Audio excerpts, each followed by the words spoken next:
Welcome back, everyone. It is Thursday, July 24th in the MLB. Our best bets are on the way. As always, it is Austin, joined by Logan. Today, joined by a little mini broom, because yesterday, a little 2-0 day, Logan. Scene of the crime, Angels, Mets over 8.5. Of course, the game was always going over after we lost the previous day on it. We'll take that. Then Yankees and Blue Jays both to score 2 in the first 7. If you took my advice and want to get a little dicey with it in the first 5, that cashed at like plus 180.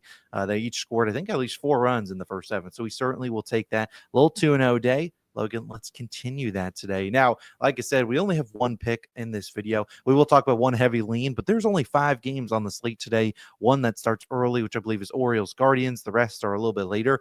We really don't want to force 3 picks onto a short slate like this. So we'll just try to go 1-0. Like I said, we'll talk about one heavy lean at the end of the video that we really liked, but again, don't need to have 2 picks in 5 games today. We just don't need to do that. Let's just try to go 1-0 today, and we'll be trying to do that out in St. Louis, or we will be taking the Padres and Cardinals first 5 under 4.5 at minus 115 odds on Bet365. I'm going to talk all about Sonny Gray because Logan can't bother to do that after what happened in his last outing. And then Logan will touch on Mr. Yu Darvish, and then we'll get into our lean, another lean that we like. But like I said, Sonny Gray, he's coming off a disaster class. We would know that triggers Logan because his last outing was terrible. That was that one out in Arizona. He went out there and I don't know if he was tipping pitches, if he just didn't feel like, if he wasn't doing anything during the All-Star break, because he gave up 8 earned runs, didn't even make it out of like the 3rd or 4th inning, and it brought his ERA up to over 4.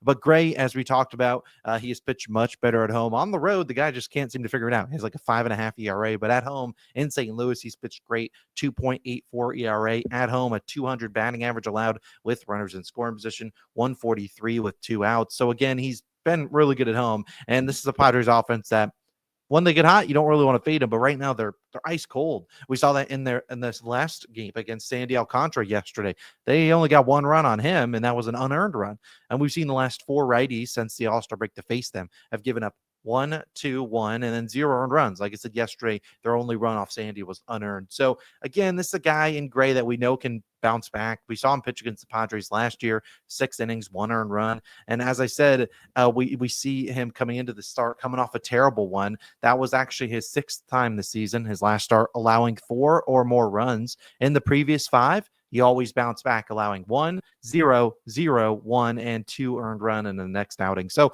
again, when Sonny Gray goes out there and just starts selling, he starts pitching terribly. He usually locks in over the next few days, figures out what was wrong, and pitches pretty well. And I think he can do just that today. So Sonny Gray, lock in. We know what you did to us last time. We need you to lock in and get us a good start on that side. But Logan, it can't just be a one-sided affair. We need the Yu Darvish to pitch well. I'll let you talk about him right now. Yeah, we do, in fact, need Yu Darvish to show up. He starts for the Padres today, 6.08 ERA and a 1.5 whip. A little bit inflated ERA there because he's only started 3 games this season. He gave up 3 earned runs on 5 hits in his most recent start. I think he went 5 innings in that one. So again, if he gives us something to work with, I will happily accept 2 to 3 earned runs. I mean, in that sort of range, I think we should still be in a good position to cash this bet. He is tough on lefties, allowing a 207 batting average this season. He has walked some lefties in his 3 starts, but since the break, the Cardinals ranked 21st in walk percentage versus righties. I do bring up the lefty-righty splits because the Cardinals do have a lot of lefties in that lineup, and the lefties do scare me a little bit more than the righties in that lineup. Brendan Donovan, etc. If again though, Yu Darvish, a very hard pitcher to see. I mean, if he's on, and the Cardinals will be whiffing a lot. He's yet to allow a home run in 3 starts. He faced the Cardinals in 2024, only allowed 1 run through 5. I would love a duplicate performance of that one. Yu Darvish, go out there and lower that ERA for us today. Since the All-Star break, the Cardinals have faced 5 righties. They've allowed 0, 1, 2, 2, and 0 earned runs. So again, they haven't seen right-handed pitching all that well. And then this is kind of a spot play because coming back home to a pitcher-friendly park after a series in Coors Field, do I really trust the Cardinals offense to show up in a big way today? Not really, especially against a veteran that has elite strikeout ability and that has a pitch arsenal that not many pitchers have what Yu Darvish has in terms of pitch arsenal. He's just knocking off the rust. He will lower that ERA. I believe in him today. Sonny Gray's an op, but again, I've been proven wrong about Sonny Gray before. Hopefully he can prove me wrong, shut me up, and have a good bounce back outing. Hopefully we do cash that one. Yeah, no, Logan, I agree with you. I think Yu Darvish can lock it on in today.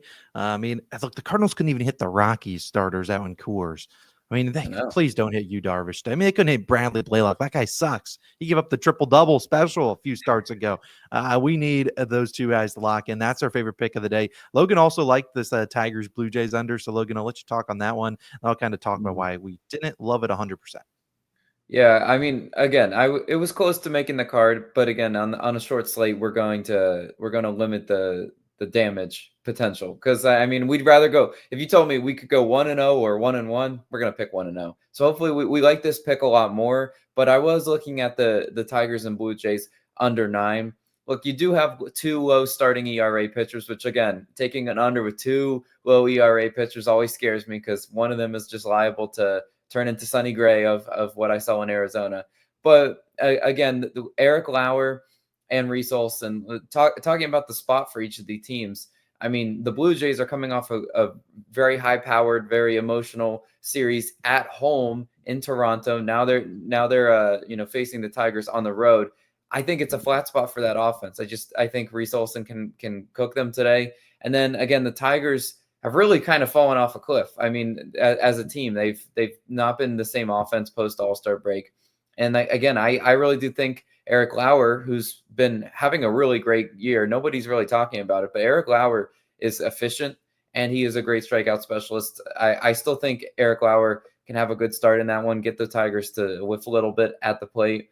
The bullpens do scare me, and that's always kind of the factor that you have to throw into this game. So maybe you go first 5. Maybe you go full game. I was looking at full game because you got a full 9 total in that one. So again, that was my heavy lean, but it just didn't make the card. Yeah, the only reason we really didn't do it is I feel like Eric Lauer's do a little bit of regression, but I don't know if it comes today because I was pulling up the splits and you look at the Tigers in July, they have a 63 WRC plus band 185. We saw just yesterday what Bailey Falter did to him. He was throwing a mash guys. I don't know the last time Bailey Falter went into the 7th. I think that's how many innings he pitched yesterday. 7, only gave up 1 earned run. So he was dominant. So they've really struggled against lefties. Maybe seeing a lefty back-to-back days, maybe that figures it out. I doubt it. And then if you talk about the Blue Jays, the reason we didn't really get the good there is because we know the Blue Jays have been a great offense. Now, yes, they're coming off the Yankee series. Yes, they aren't as good on the road, but I mean, they could go out there and put up 2. We could see 2 apiece on Reese and Eric Lauer, and then the bullpens come in. And we know the Blue Jays, they just feel like the Padres of last year, if that makes sense. The Padres last year, I felt like every timely hit you needed, they got it. And whether it was an error, whether it was a just putting the ball in play, that's what they do. And they kind of feel like the Padres of 2024, where it's just like every timely hit comes. And that's why I don't really want to get in front of an under on that team. But a first 5 under would probably be where we'd go if you had to bet it. We like the Cardinals one just a little bit more, probably in terms of rating on a scale of 1 to 10. We like the Cardinals at like a 9, Blue Jays Tigers at like a 7. So we'll stick with the Cardinals and Padres first 5 under. That's our only pick of the day. Let's try to go 1-0. Just try to keep the line moving. Go from a 2-0 run to a 3-0 run. Then you'll see us back on Friday with some more picks. Again, let us know your favorite picks down below. And let us know you guys like to hit homers today. Again, a short slate only today. 5 picks, 5 games. Looking at the other games, Athletics, Astros, don't really want to get involved there. And then Mariners, Angels. Kikuchi's been great at home. I don't know Kikuchi's and he does not like this program. So either way, let's go Cardinals. Let's go Padres. Let's score no runs today until the 6th inning and score as many as you want. Let's try to cash that one. And we will be back tomorrow with some more picks. Austin Logan signing out. We'll see you guys back tomorrow. See you then. Peace.